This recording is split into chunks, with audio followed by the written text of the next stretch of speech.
Welcome to the Learning Pines YouTube. We hope this video helps. You start now, dry the piece completely and let it sit at room temperature for 20 to 30 minutes so it sears evenly.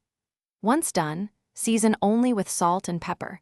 Press the seasoning into the surface to maximize contact. Heat your cast iron on medium-high until it smokes faintly, then add 1 to 2 teaspoons of high smoke oil. Immediately lay the meat away from you so the edge meets heat first and creates that initial crust.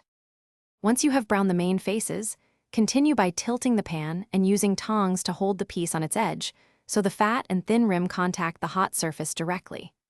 Do this for about 30 to 60 seconds per section, moving slowly along the edge to render fat and crisp each segment. Make sure to baste with hot oil or butter as you go.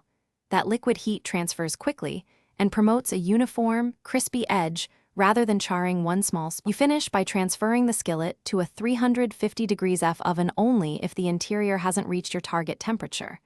Otherwise, rest on a rack for 5 to 8 minutes so juices redistribute and the edge firms. When slicing, cut against the grain to preserve tenderness while keeping that crispy rim intact. If the edge isn't crisp, make sure the surface was fully dry, raise the pan temperature, increase direct edge contact, or use a heavier cast iron to hold steady heat and try again. Thanks for watching. Consider subscribing if we helped you.